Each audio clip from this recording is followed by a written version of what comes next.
di sini saya akan menjelaskan mengenai pengertian Merdeka Belajar.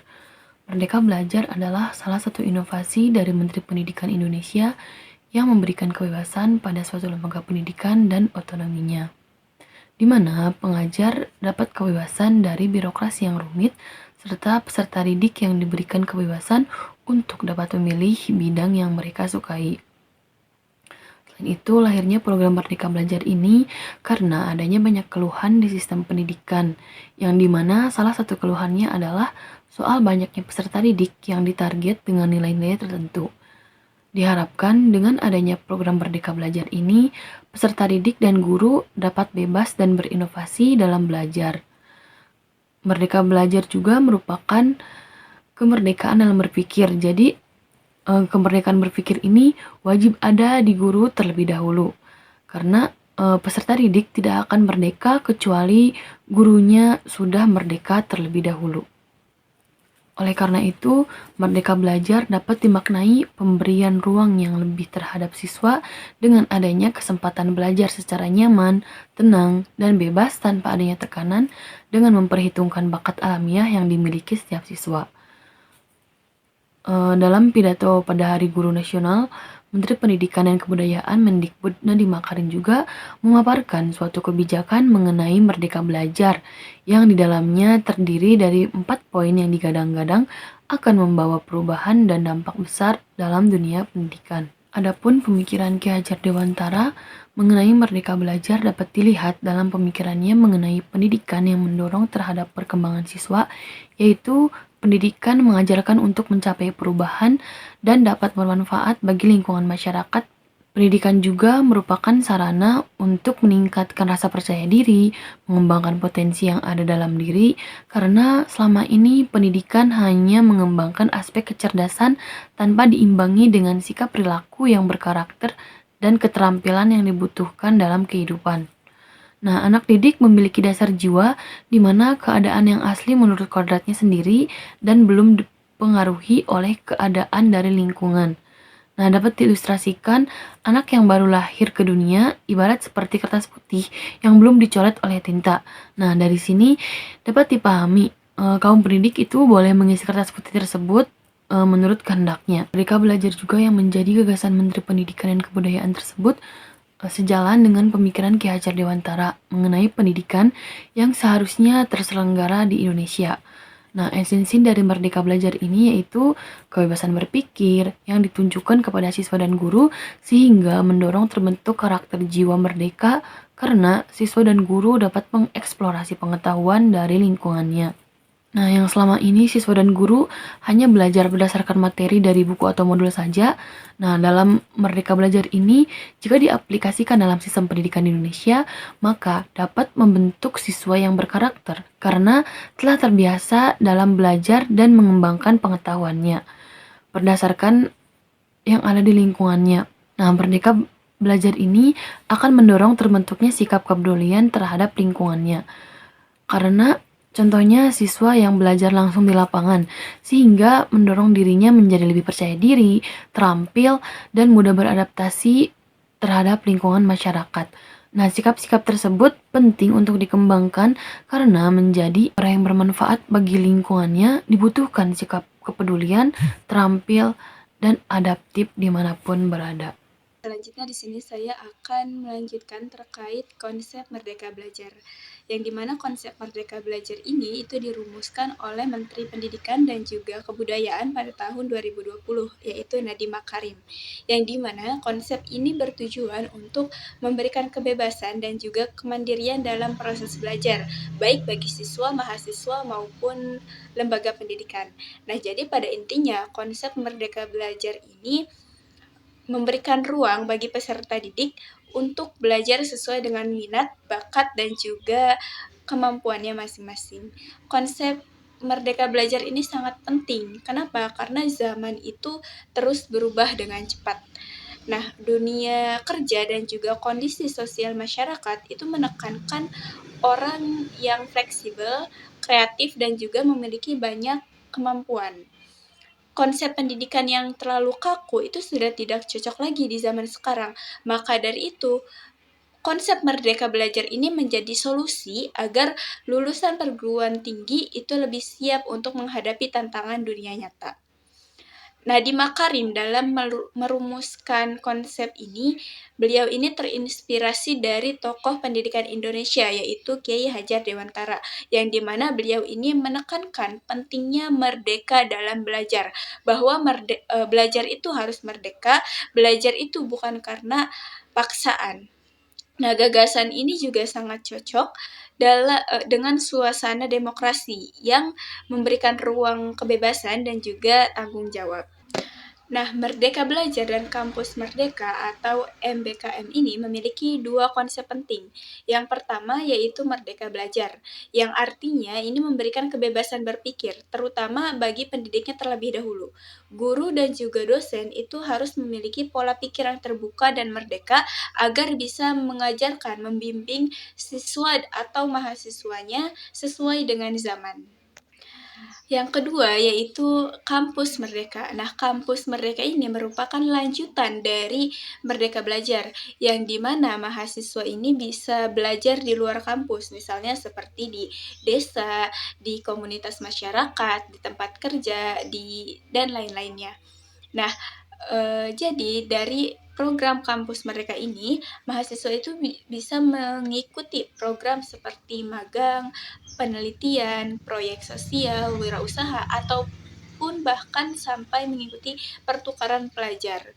Jadi dari konsep Kampus Merdeka ini, mahasiswa bisa belajar dari pengalaman nyata, bukan hanya belajar di dalam ruang kelas saja.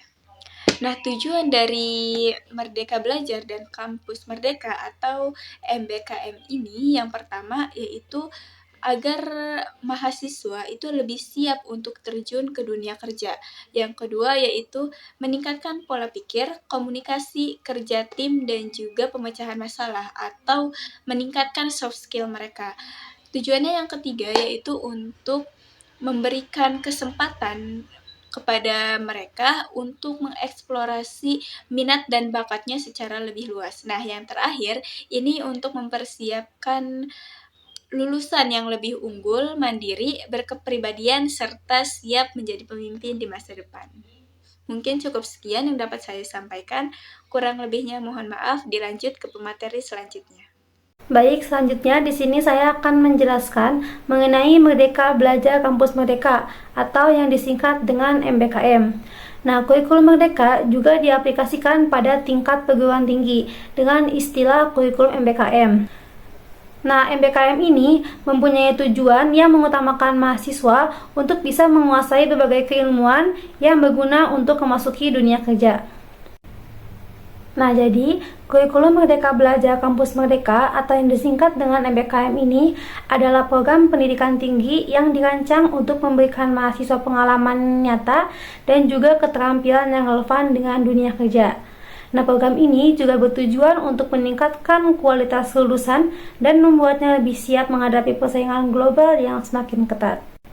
Nah, dalam program MBKM, mahasiswa diberikan kesempatan untuk mengikuti program magang yang difasilitasi oleh pemerintah melalui Kementerian Pendidikan, Kebudayaan, Riset, dan juga Teknologi atau Kemendikbudristek. Nah, program ini dapat diikuti oleh semua perguruan tinggi di Indonesia, baik negeri maupun swasta, yang terdaftar di Perdikti. Program MBKM ini juga menawarkan berbagai pilihan spesialisasi yang sesuai dengan minat dan bakat mahasiswa, seperti sektor industri, pendidikan, pelayanan kesehatan, BUMN, jasa, dan lain sebagainya. Nah, dengan demikian, mahasiswa dapat memilih jalur yang paling sesuai dengan minat dan bakatnya, sehingga dapat meningkatkan kesiapan kerja dan kemampuan adaptasinya. Nah, keberhasilan dalam program MBKM ini juga tidak hanya diukur dari nilai akademis yang tinggi, tetapi juga dari pengalaman kerja dan magang yang telah ditempuhnya. Nah, dengan demikian, lulusan perguruan tinggi yang mengikuti program MBKM diharapkan dapat memiliki kualitas yang lebih baik dan lebih siap untuk menghadapi tantangan dunia kerja. Nah, dalam jangka panjang, program MBKM ini diharapkan dapat meningkatkan kualitas pendidikan tinggi di Indonesia dan mempersiapkan lulusan yang kompetitif dan siap menghadapi tantangan di masa depan. Nah, dengan demikian, program MPKM ini dapat membantu meningkatkan kualitas sumber daya manusia Indonesia dan mempersiapkan generasi yang lebih siap menghadapi persaingan global di abad 21 ini. Nah, selanjutnya di sini saya akan menjelaskan mengenai fungsi pendidikan agama Islam. Nah, pendidikan agama Islam atau yang disingkat dengan PAI di sekolah umum memiliki peran penting dalam mendukung tujuan pendidikan nasional. Nah, berdasarkan UU SPN nomor 20 tahun 2003, PAI ini memiliki 4 fungsi, yaitu ada fungsi pengembangan, fungsi pengajaran, fungsi mencerdaskan, dan juga fungsi semangat keilmuan iptek. Nah, yang pertama ada fungsi pengembangan. Fungsi pengembangan ini dapat membantu meningkatkan keimanan dan ketakwaan siswa, sehingga mereka dapat menjadi pribadi yang lebih baik dan memiliki moral yang kuat. Contohnya, kegiatan ekstrakurikuler keagamaan seperti pengajian ataupun kajian Islam dapat membantu meningkatkan keimanan dan ketakwaan siswa. Nah, melalui kegiatan ini, siswa dapat memperdalam pengetahuan agama dan meningkatkan kesadaran spiritual mereka. Nah, lalu yang kedua ada fungsi pengajaran. Nah, fungsi pengajaran ini memberikan pengetahuan dan pemahaman tentang agama Islam. Nah, sehingga siswa dapat memahami nilai-nilai dan juga prinsip-prinsip agama yang baik. Nah, contohnya, pembelajaran PAI yang mencakup materi tentang akhlak dapat membentuk kepribadian siswa yang lebih baik. Nah, siswa ini dapat belajar tentang pentingnya jujur, amanah, dan empati dalam kehidupan sehari-harinya, sehingga mereka dapat mengamalkan dalam kehidupan sehari-hari dan menjadi pribadi yang lebih baik. Nah, lalu yang selanjutnya yaitu fungsi mencerdaskan. Nah, PAI ini membantu meningkatkan kesadaran siswa tentang pentingnya ilmu pengetahuan dan juga teknologi dalam kehidupan. Nah, sehingga mereka dapat menjadi lebih cerdas dan berwawasan lebih luas. Contohnya, pembelajaran PAI yang membahas tentang sejarah dan kontribusi tokoh-tokoh Islam dalam bidang sains dan juga teknologi dapat membantu meningkatkan kesadaran siswa tentang pentingnya ilmu pengetahuan dan teknologi dalam kehidupannya. Nah, hal ini dapat mendorong siswa untuk mengembangkan minat dan bakat mereka dalam bidang sains dan juga teknologi. Nah, lalu fungsi yang terakhir yaitu fungsi semangat keilmuan iptek. Nah, PAI juga mendorong siswa untuk mengembangkan semangat keilmuan dan teknologi yang berbasis nilai-nilai agama. Nah, sehingga mereka dapat menjadi inovatif dan kreatif dalam mengembangkan ilmu pengetahuan dan juga teknologi. Nah, contohnya seperti pembelajaran PAI yang membahas tentang konsep Islam, tentang pencarian ilmu pengetahuan dan juga teknologi dapat membantu meningkatkan kesadaran siswa tentang pentingnya mengembangkan ilmu pengetahuan dan juga teknologi yang berbasis nilai-nilai Islam. Nah, siswa dapat belajar tentang bagaimana sih Islam ini mendorong umatnya untuk mencari ilmu pengetahuan dan mengembangkan teknologi yang bermanfaat bagi masyarakat. Mungkin cukup sekian yang dapat saya sampaikan. Kurang lebihnya mohon maaf. Dilanjut ke pemateri yang terakhir, saya persilahkan. Di sini saya akan menjelaskan tentang kedudukan pendidikan agama Islam dan eksistensi pendidikan agama Islam. Sebelum ke eksistensi, di sini saya akan menjelaskan tentang kedudukan pendidikan agama Islam terlebih dahulu. Pendidikan agama Islam di Indonesia itu merupakan bagian resmi dari sistem pendidikan nasional yang tercantum dalam pasal 15 Undang-Undang Nomor 20 Tahun 2003 yang tujuannya itu untuk meningkatkan potensi spiritual dan membentuk karakter peserta didik agar menjadi pribadi yang beriman, bertakwa kepada Tuhan, dan berakhlak mulia. Pendidikan agama itu tidak hanya mengajarkan teori, namun juga mengembangkan etika, budi pekerti, dan moral, serta mendorong pengamalan nilai-nilai agama dalam kehidupan sehari-hari, baik secara pribadi maupun di masyarakat. Nah, manfaat pendidikan agama Islam itu untuk membantu siswa agar menjadi manusia yang tidak hanya cerdas dalam akademik, namun juga baik secara moral dan spiritual. Nah, contohnya itu kayak seperti dalam kehidupan sehari-hari. Nah, siswa itu diajarkan untuk membantu sesama. Misalnya, ada teman yang sedang kesulitan. Nah, jadi siswa itu diajarkan untuk menolong. Nah, jadi itulah bentuk pengamalan nilai keagamaan. Nah, di sini jadi pendidikan agama Islam itu tidak hanya soal teori ataupun hafalan, tapi bagaimana membuat kita itu untuk menjadi manusia yang lebih baik, bermoral dan berguna bagi masyarakat. di sini juga ada eksistensi pendidikan agama Islam. Nah, eksistensi itu artinya keberadaan atau pengaruh nyata dari sesuatu. Kayak misalnya kalau kita dikenal, dihargai di sekolah, ya berarti kita itu punya eksistensi. Terus eksistensi pendidikan agama Islam itu artinya pendidikan agama Islam di Indonesia itu benar-benar ada, terus berkembang dan diakui perannya dalam membentuk manusia yang beriman dan berakhlak mulia. Nah, di sini juga ada perkembangan pendidikan agama Islam dari dulu sampai sekarang.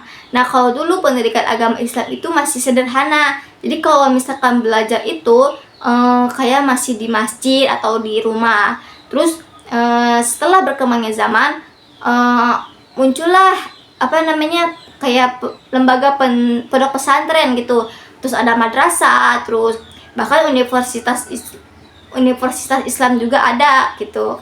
Kayak Universitas Islam Al-Ihya gitu ya.